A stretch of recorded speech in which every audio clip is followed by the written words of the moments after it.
Hello friends, welcome to my channel stories by Garima Kushwaha. दोस्तों, जैसा कि आप जानते हैं, मैं हर रोज़ आपके लिए अलग अलग रहस्यमयी कहानियाँ लेकर आती हूँ। तो कुछ इसी तरह की एक कहानी मैं आज भी आपके लिए लेके आई हूँ। तो चलिए शुरू करते हैं हमारी आज की वीडियो। आज सुबह ही एंड्रू के फ़ोन की घंटी खनखना उठी। जब उसने फ़ोन उठाया तो दूसरी तरफ उसकी माँ थी। उसकी माँ ने उससे बहुत दिन बाद बात की। Hello Andrew dear. Hello mom. हाँ डियर, तुमसे एक बात कहनी थी। तुम्हें याद है तुम्हारे ग्रैंडपा का वो पुराना घर? हाँ, वही जो अमेरिका में है। हाँ, जानते हो, हम हम दोनों, तुम्हारे पिता और मैं, हम दोनों ही 2 महीने पहले वहाँ गए थे। उस घर की हालत बहुत ख़राब है, इसलिए हमने वहाँ के ही एक लोकल आदमी से बात करके वहाँ की मरम्मत का काम उसे दे दिया था। और हमारे सामने उसने काम शुरू भी कर दिया था और अच्छी स्पीड से काम कर रहा था और सब कुछ ठीक चल रहा था। और फिर हम वहाँ से वापस यहाँ आ गए और फिर 1-2 हफ्ते तक तो सब कुछ ठीक चलता रहा। वो हमें अपने काम के फ़ोटोज़ भेजता था और हमारी फ़ोन पर भी बात होती थी। पर पिछले 1-2 हफ्तों से उनका ना कोई फ़ोन आया है और ना वो हमारे फ़ोन का जवाब दे रहे हैं। समझ नहीं आ रहा कि आखिर प्रॉब्लम क्या है। एंड्रू, अगर तुम वीकेंड पर फ्री हो तो क्या तुम एक बार अपने दादा के घर हो आओगे? मेरे ख्याल में तुम्हें वहाँ जाना चाहिए। एक बार तुम वहाँ जाकर सब कुछ पता कर लो, आखिर वहाँ हो क्या रहा है। ठीक है, अगर आप चाहती हैं तो मैं वहाँ हो आऊँगा और आपको जल्दी ही फ़ोन करके बता दूँगा। Thank you mom. Okay, take care dear. आज गुरुवार था और 2 दिन बाद वीकेंड की छुट्टी शुरू होने वाली थी।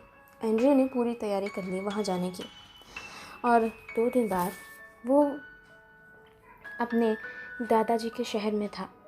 आसपास खूबसूरत जंगल, अमेरिका का खूबसूरत इलाका, सर्दियों का मौसम था और इसलिए पेड़ों पर बर्फ़ जमी हुई थी।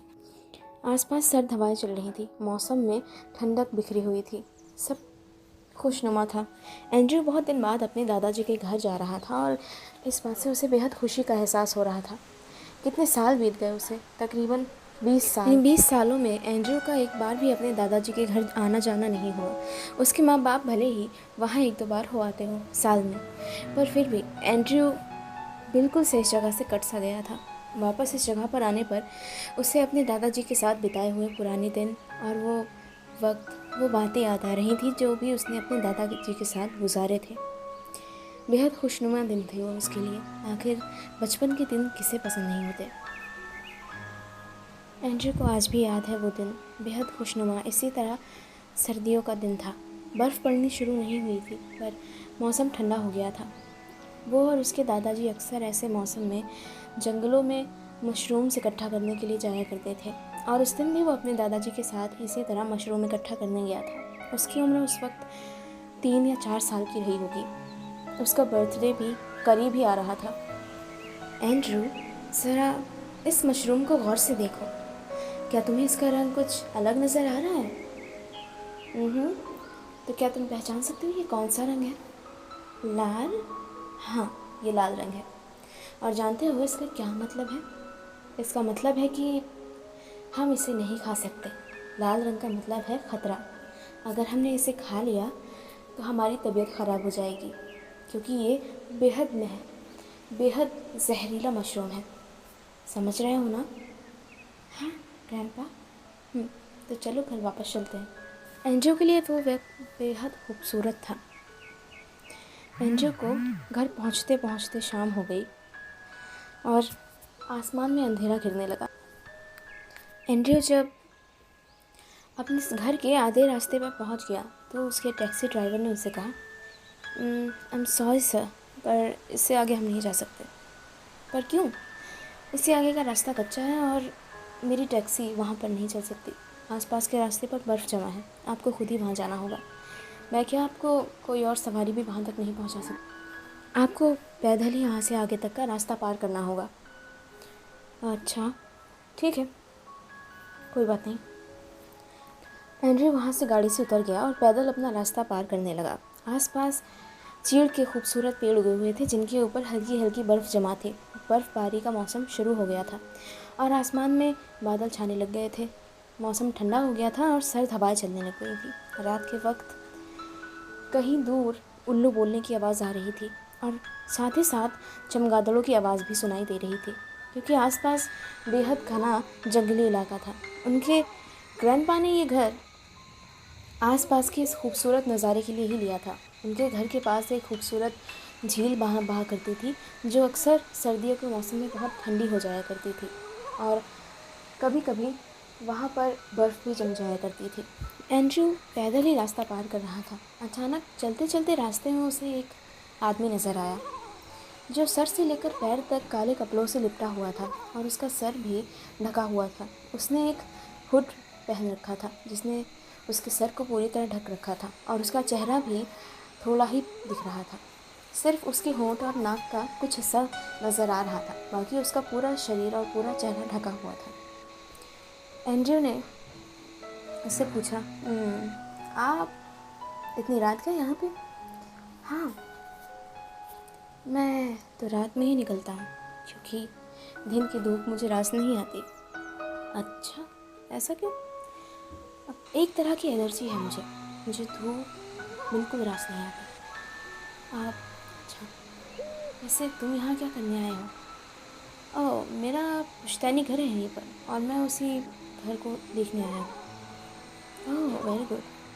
पर मैं चाहूँगा कि तुम यहाँ से जल्दी वापस चले जाओ, तो अच्छा होगा।" "ऐसा क्यों?" "बस ऐसे ही।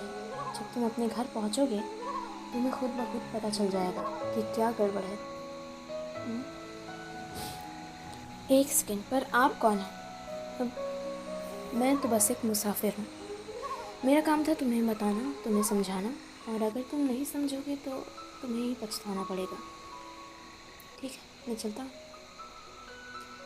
अब ठीक है। एंड्रयू को उससे मिलकर कुछ अजीब लगा, क्योंकि उसकी बातें बहुत ही अजीब थी। भले ही वो एंड्रयू को ना जानता हो, पर उसे डरा के ज़रूर चला गया। एंड्रयू पीछे मुड़ा और कुछ कदम चला, तभी उसे अपने पीछे से हवा का एक तेज़ झोंका महसूस हुआ और जब उसने पीछे मुड़कर देखा, वो इंसान जिससे उसने अभी बात की थी वो गायब हो गया था। हवाएं अभी भी चल रही थी और मौसम सर्द होता जा रहा था। रात गहराती जा रही थी और आगे का रास्ता एंड्रयू को अकेले ही पार करना था, क्योंकि आगे जाने के लिए कोई सवारी नहीं थी। वो कदम दर कदम बर्फ़ पर अपने पैरों के निशान छोड़ते हुए आगे बढ़ता जा रहा था। कुछ देर बाद उसे अपना पुराना घर नज़र आने लगा और वो घर आज भी उसे वैसा ही नज़र आया जैसे उसे बचपन में देखा करता था। बहुत सी यादें और बहुत से रहस्य जुड़े हुए हैं इस घर के साथ। कुछ देर बाद एंड्रयू अपने घर पहुंचा और उसने चाबियों से घर को खोला। घर के अंदर घुसने के बाद उसने आसपास देखा। उसके दिमाग में एकदम से उसकी बचपन की सारी यादें ताज़ा हुई और वो दिन भी जिस दिन वो दुर्भाग्यपूर्ण घटना हुई थी। वही सीढ़ियाँ, वही डाइनिंग टेबल और वही दादाजी का कमरा।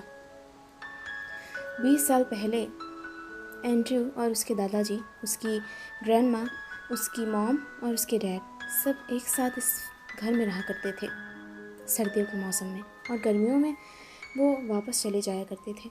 सिर्फ उनके ग्रैंडमा और ग्रैंडपा रह जाते थे। उन गर्मियों की छुट्टियों में जब वो अपने मॉम डैड से मिलने आए, तब उन्हें एक अजीब एहसास हुआ।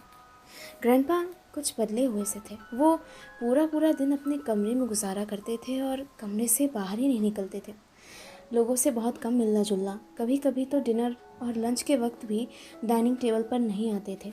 वो हमेशा अपने कमरे में रहते थे और ना जाने किस चीज़ की खोज करते रहते थे। हमेशा से ही उनका ये काम रहा है। वो चीज़ों को समझने में, उन्हें खोजने में और उनकी स्टडी करने में हमेशा से ही अव्वल रहे थे और इन चीज़ों में ही अपना ध्यान लगाया करते थे। और रिटायरमेंट के बाद अब उनके पास काफ़ी वक्त था इन चीज़ों में अपना ध्यान लगाने का, और इसीलिए शायद वो पूरा दिन अपने कमरे में गुजारते थे। दिन के वक्त कभी कभी वो जंगल में निकल जाया करते थे और कभी कभी रात के वक्त भी। उनके इस व्यवहार से दादी को खासकर परेशानी हुआ करती थी, क्योंकि वो घर में अकेली रह जाया करती थी। इस बार जब एंड्रयू अपने मॉम डैड के साथ ग्रैंडपा ग्रैंडमा के पास आया तो उसे भी ये सब चीज़ें देखने को मिली। पर उस रोज़ तो कुछ अजीब ही हुआ। ऐसा पहले कभी नहीं हुआ था। एंड्रयू खेल रहा था और अचानक खेलते खेलते उसने अपना हाथ दरवाजे में दबा दिया और उसकी उंगली से खून निकल आया। ये देखकर ग्रैंडपा उस पर जोर से झपटे और चिल्लाए। ये देखकर उसके पिता बहुत नाराज़ हुए और किसी तरह ग्रैंडपा से उसे छुड़ाया और ग्रैंडपा को काफ़ी देर तक भला बुरा बोलते रहे। और उन्होंने कहा, मुझे लगता है डैड, मुझे लगता है कि आपको किसी साइकियाट्रिस्ट से बात करनी चाहिए। आप पूरे दिन अपने कमरे में रहते हैं और आखिर समझ नहीं आया कि आपने एंड्रयू पर हमला क्यों किया। आई एम सॉरी डेविड, पर मैं ऐसा नहीं करना चाहता था। I am so sorry. अब कोई बात नहीं, हम वैसे भी कल यहाँ से जा ही रहे हैं और मेरे ख्याल में आप लोगों को भी हमारे साथ शहर शिफ्ट हो जाना चाहिए। ये जगह इतनी बुरी है कि यहाँ अकेले रहकर किसी का भी दिमाग ख़राब हो जाए। अब एंड्रयू मेरे साथ चलो, मैं तुम्हें दवा लगा देता हूँ और तुम सो जाओ। David I am sorry. Andrew I am sorry. इस वाक़ये के बाद रात के वक्त दादाजी न जाने कहाँ चले गए। सुबह के वक्त जब उनके कमरे में ब्रेकफास्ट के लिए ग्रैंडमा उन्हें बुलाने गई तब वो कमरे से बाहर नहीं आए और जब कमरे का दरवाज़ा खोला गया तो कमरा खाली था। उनका सामान बिखरा हुआ था और उनके कमरे की खिड़की खुली हुई थी। ऐसा लग रहा था वो जंगल में भाग गए। उस रोज़ हमें भी वापस जाना था पर हम वापस नहीं गए। हम उस दिन घर पर ही रुके रहे। पूरे दिन ग्रैंडपा का इंतज़ार करते रहे पर ग्रैंडपा वापस नहीं आए। पता नहीं वो कहाँ चले गए। उस दिन के बाद उन्हें हमने ढूंढने की बहुत कोशिश की। कितनी सारी सर्च टीम बुलाई गई। कई दिनों तक उनकी खोजबीन होती रही पर ग्रैंडपा कहाँ चले गए किसी को पता नहीं चला।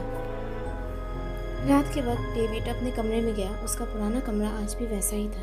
उसके बाद वो अपने मॉम डैड के कमरे में गया और उसी कमरे में उसने कुछ साफ़ सफाई करके वहीं पर रात गुजारने का निर्णय किया और वहीं पर सो गया।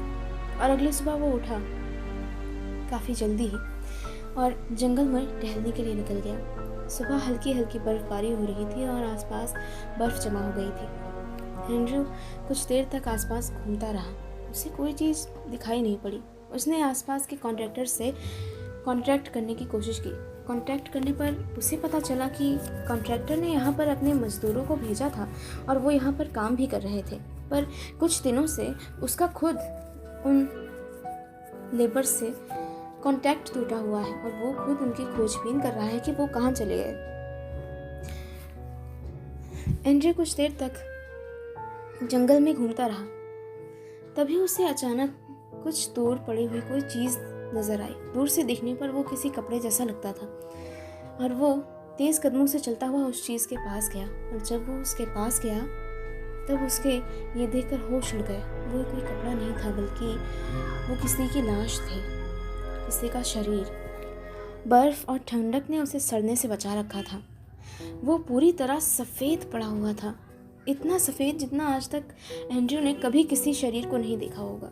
ऐसा लग रहा था उसके शरीर से सारा खून किसी ने चूस लिया हो। बिल्कुल बिल्कुल सफ़ेद। साथ ही साथ उसके शरीर पर कहीं भी किसी चोट के निशान नहीं थे, ना ही किसी तरह की लड़ाई झगड़े के निशान।